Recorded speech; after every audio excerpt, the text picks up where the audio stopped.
3월 20일 트럼프 대통령이 연방교육위원회를 행정명령으로 폐지했습니다. 당연히 좌파들은 그럼 아이들은 어떻게? 라며 소란을 피우겠죠? 근데 이게 바로 아이들을 위해서 하는 겁니다. 돈을 아끼려고 그러는 거냐고요? 이건 아이들을 위한 결정입니다. 교육부의 역사를 보자고요. 만약 교육부가 뭔가 좋은 일을 했다면 훨씬 더 효과적이고 효율적으로 할 수 있었을 텐데 교육부는 수천억 불을 낭비했습니다. 그리고 이미 30년 전, 20년 전, 10년 전 그리고 지금까지도 연구 결과들은 계속 똑같은 결론을 내고 있어요. 교육부는 교육의 질을 업그레이드를 시키는데 장기적으로 의미 있는 효과를 전혀 내지 못하는 게 지금 현실입니다. 그렇다면 이 막대한 돈은 다 어디로 갔을까요? 일론 머스크와 협업을 통해 확실하게 밝혀졌죠. 이 돈은 좌파의 이념을 아이들에게 주입하는 데 쓰였습니다. 이 소식이 woke한 사람들에게는 안 좋은 소식일 수도 있겠네요. woke라는 단어는 깨었다는 의미이지만 현재 진보적인 사상을 가진 사람들을 woke라고 하죠. woke한 사람들은 자신이 깨어있고 개방적이라고 생각을 하는데 사실 이 사람들은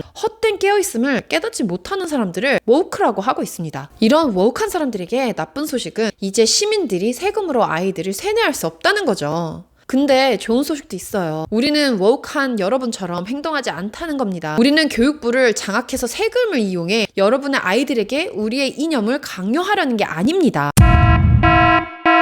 여태껏 교육부는 이런 포르노와 같은 성정체성 혼돈이 되는 책들을 초등학교 아이들에게 캘리포니아 주 교육청에서 추천하는 책이고 고등학생 추천 책들은 아주 글로 그냥 포르노를 정말 말로 하기도 정말 너무 부끄러운 그런 자료들을 주 교육위원들이 추천을 하고 있습니다. 특히 캘리포니아는 이런 LGBT와 트랜스젠더 문화를 점점 더 공립학교 교육에 투입시키고 있는데 이게 어디서 나온 아이디어일까요? 2018년도에 제가 캘리포니아 수도시 사크라멘토를 2번이나 갔다 왔는데 캘리포니아 교육위원 청문회에서 중고등학교 성교육이 너무나 이상해서 청문회 연설을 하러 갔습니다. 3월에 갔을 때는 350명 거의 보수파 부모님들이 줄을 서서 기다려서 원래 주는 3분을 연설할 시간도 1분으로 줄여서 해야 했는데 그때는 대부분이 이 미친 LGBT 트랜스젠더 사상이 가득한 성교육을 반대했습니다. 근데 2달 뒤 5월에 갔을 때는 500명 이상이 오셨는데 4분의 3 정도가 낙태 클리닉 플랜드 페렌트드에서 아이의 티셔츠까지 보라색으로 맞춰와서 연설을 쏟아 부었습니다. 그때도 몇 시간 기다리다가 와 이렇게 싸그리 몰려와서 청문회에서 연설을 하면 목소리 내는 쪽이 이기는구나 느꼈는데 그래서 결국 SB 48이라는 Fair Education Act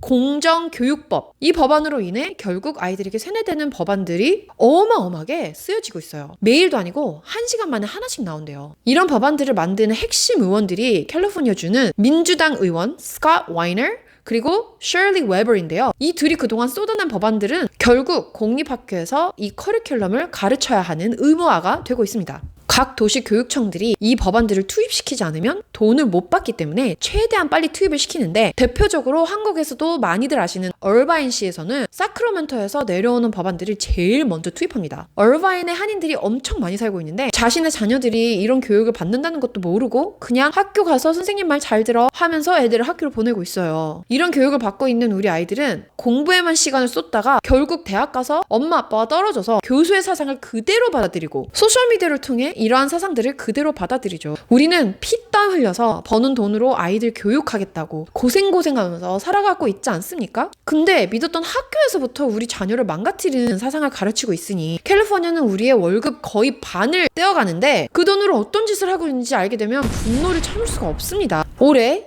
2025년서부터도 AB 665라는 법안, 납치 법안이라고 아시나요?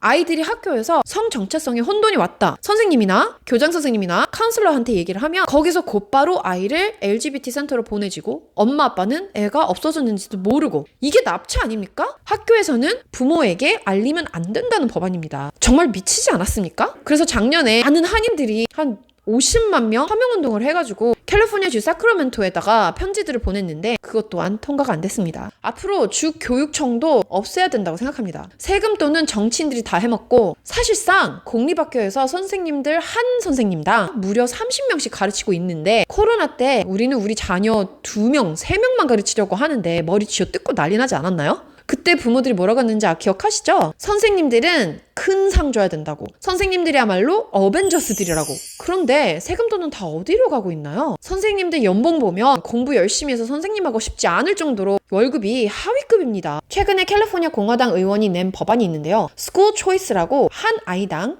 17,000불 지불해줘서 사립학교든 홈스쿨이든 부모가 원하는 대로 사용할 수 있는 돈으로 돌려주기로 되어 있었는데 캘리포니아는 3분의 2가 민주당이 대다수이기 때문에 물론 통과가 안 됐죠. 17,000불이 많다고 생각하시나요? 캘리포니아 공립학교는 한 아이가 하루 학교 가는 교육비가 나라에서 받는데 제가 살고 있는 오렌지 카운티 같은 경우는 한 아이당 80불 정도 받습니다. 계산해보면 1년에 한 아이당 19,200불이 되는데요. 그 돈으로 교육청에서 자기네가 사상을 막 만들어내서 학교에다가 투입시키라고 의무화해놓고 선생님들은 쩐떼기 해주고 그 교육청은 필요 없다고 생각이 듭니다. 교육청 해체하라. 각 가정마다 부모들의 생각을 아이들에게 강하게 심어주는 게 학점보다도 중요한 때입니다. 워크 사상을 가진 사람들에게 강요한 적도 없고요. 우리는 그냥 우리 생각대로 가치관과 신앙을 지키려고 조용히 살고 싶다는 건데 그래도 트통이 이번에 대통령으로서 바로 잡아야 할 것들 중 교육 쪽에서도 빠른 움직임이 있어서 너무 감사하네요. 그리고 우리는 더욱더 강해질 것입니다. 왜냐하면 우리의 생각이 스스로 설 수 있다고 믿기 때문입니다. 표현의 자유와 진실을 통해서도 충분히 빛을 발할 수 있습니다. 이제 세금 지원 없이 여태껏 교육 의원들로부터 부여 가져왔던 이념들이 얼마나 버틸 수 있을지 지켜보자고요.